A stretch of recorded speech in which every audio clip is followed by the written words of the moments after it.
And I met with Jay this morning to release him of his duties. Jay was disappointed in not being able to achieve what we all wanted to achieve, and it was a brief conversation. After that, we had a coaches meeting, and we're fortunate to have a seasoned veteran like Bill Callahan on our staff, and we named Bill our interim head coach, and had an entire coaching staff meeting, and Bill has been grinding through meetings the rest of the morning. To make a decision like this is difficult, but it was necessary. Our 0-5 start is not just disappointing. We had much different expectations for this beginning of the season. We owe it to our fans, our millions of fans, not just here in the great nation's capital, but across the world, the organization, the players, the coaches, and their families to do everything we can to win. And under Bill's leadership and the programs he's going to put in, and the discipline and execution, we believe we're giving it the best opportunity to beat the Miami Dolphins and for the rest of the year. With that, I'll take some questions. John Kahn, yes. Bruce, obviously you know what Jay Gruden's record is. Understand the record isn't as good either. Your tenure here not as good either. Why should people have confidence that you guys are going to finally put together a product that they want to see on? You know, John, that's a fair question. And right now we're all 0-5. And I don't believe anybody is hiding from their record. And our goal is to obviously change that and beat the Dolphins. When you're around this building enough, you can feel the passion of these players. You can feel the ability of these players. And you can see the coaches working their tails off to try and come up with a winning game plan. That's all we can do right now is work toward the Dolphin game and the season, and to keep developing these players. Bruce, moving forward, what's the plan at quarterback? Have you talked to Bill about that? Is it expected does he have free reign to pick whoever he wants to go with, or have you talked about time to develop Dwayne Haskins for the rest of the season? Well, Kareem, yes, it'll be up to Coach Callahan who plays at any position, the same way it was up to Coach Gruden on who's going to play. We're thrilled to have Dwayne here. We think his future is very bright, and whatever gives Coach Callahan the formula for success, I'm sure he's going to do. But you'll be able to ask him that later today. JP, then Les. JP Finley, NBC Sports Washington. Bruce, throughout your time with the Skins, there hasn't been much success, and you've held various roles, GM, VP, team president, all of that. What's your level of accountability for that lack of success? Well, once again, fair question, JP. That we're all involved in this. I don't ever want to hide from our record. I don't want to hide from things that didn't go the way we wanted them to go. And all we can do is work. And do I believe in the group that's here? Yes. I think Doug and Kyle had a great draft. I think they've had a few great drafts. I see what the coaches are trying to accomplish.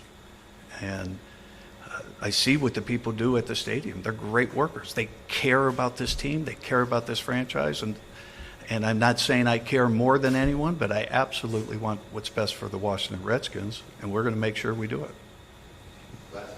Bruce, over here. Les Carpenter, Washington Post. First thing I want to ask is, when last night did you guys make that decision? Oh, I believe it was around 8 o'clock, 7 o'clock, somewhere around there. And is this for cause? Is this for football reasons, non-football reasons? No, it's not for cause.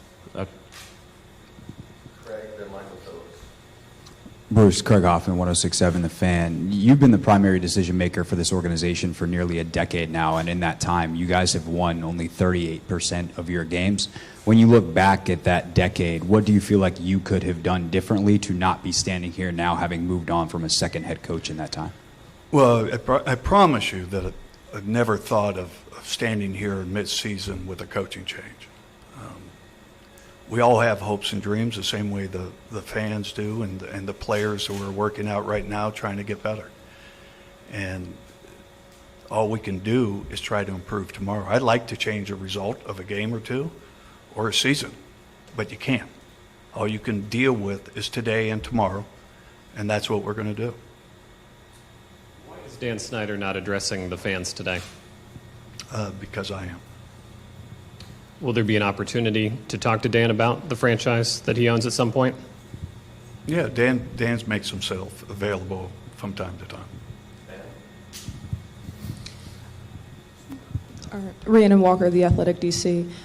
Bruce, at the end of your tenure at the Oakland Raiders, you had 3 straight playoff appearances, one including the Super Bowl with Bill Callahan. In Tampa Bay, 2 of your last 3 years, they were in the playoffs. What is the plan here for DC? How can you replicate the success that you had in Tampa Bay and Oakland and bring that to DC exactly? Well, you know, Bill, as I said, is seasoned. He has a track record as a head coach. He is already implementing a plan for this team, and schedules are going to change and things of that nature. It is 0-5. We have 11 regular season games left, and we still can accomplish many of our goals. There's no one in this locker room who's going to quit, no one in this organization who's going to shy away from some extra work. We'll be confident in the work product, and hopefully we can execute better on game day. Bruce, Ben Standing with The Athletic. Let's go back to Dwayne Haskins. There's been plenty of reports and conversation about whether the front office and Jay were on the same page with regards to drafting Dwayne at 15. What can you say to that, if everybody was on the same page? And then also, what were your thoughts on the development of Dwayne this year up to yesterday? You know, when you take a first-round player, it gets a lot of publicity. Seventh rounders don't get much publicity. All the coaches are involved in our draft meetings. When we're setting the draft board, the coaches are involved and they sign off on everything. As far as Dwayne, we're excited as hell to have him on this football team. And we think he has a great future ahead of him. He's working very hard. He's learning the system. And when Coach Callahan decides to put him in, he'll make that decision. But Jay was excited about Dwayne Haskins, and I think he probably talked to several of you from OTAs and in training camp about how well he was doing. Tom Fitzgerald from Fox 5. I don't know if this is a football question, but this is more of a state of the state question. Yesterday, your stadium was pretty much taken over by Patriot fans. The players heard it, the opposing players heard it, the opposing head coach mentioned it yesterday. Where we're at right now, can you apologize to the Washington Redskins fans who have been so loyal for so long? And what are you going to do starting today in your capacity to make things better? Well, I appreciate, Tom, I appreciate the fact that the Patriots have a great fan base. And they've had tremendous success, and Bill Belichick's probably the best coach in NFL history. So I'm sure many of our fans put their tickets on the second market and made some money on it, selling it to people from the Northeast. All we can do is try to improve our product. These games we weren't close in. We've lost 5 games, and we didn't lose them in the last second. We lost these games decisively, and we have to change that. And our fans deserve that, and this market deserves this. We're in the nation's capital, and it deserves better than that, and we have to get it done. Go with Chip and then 2 more. Bruce, Chip Rear, ABC 7 in D.C. Right now it's Bill Callahan. The focus is the Miami Dolphins. But as you go through this season, how will you evaluate the coaching search for next season and the future, and how important that is for you to get this right with the pressure of the fan base surrounding this organization? You know, Chip, it's a question that maybe we'll have to talk about in November, December, and how we're doing. Right now, everybody's working on their jobs.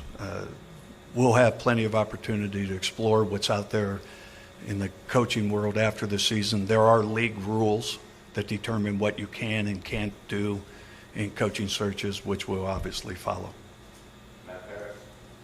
Matt Paris from the Washington Times. Bruce, obviously Trent Williams isn't here. Just where do things stand with him, and have you considered trading him at all since you guys are 0-5?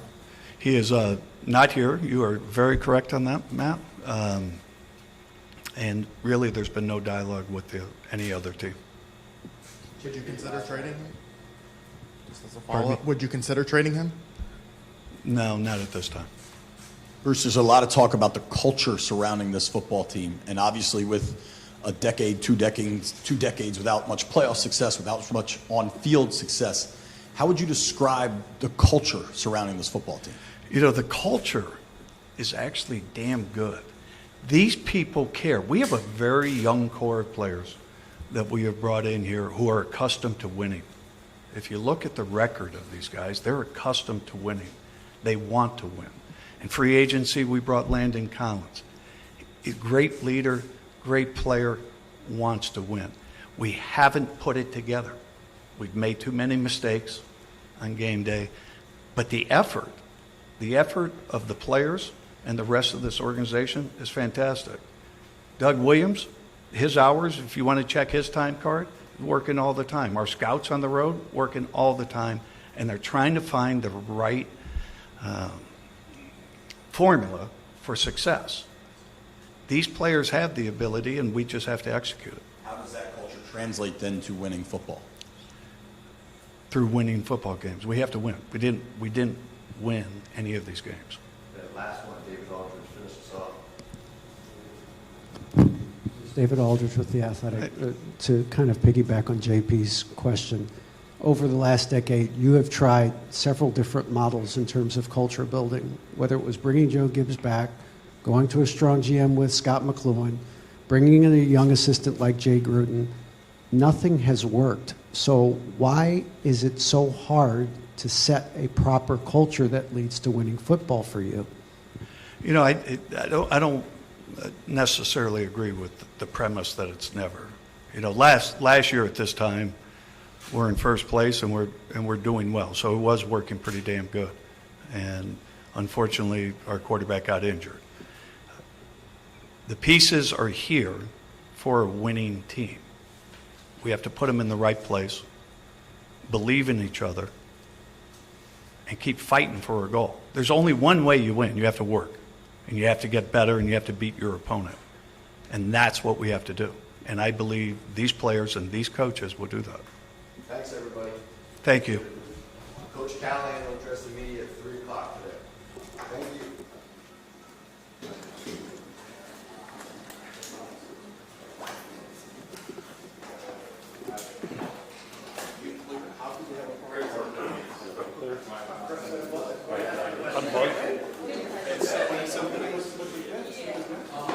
Stay on field.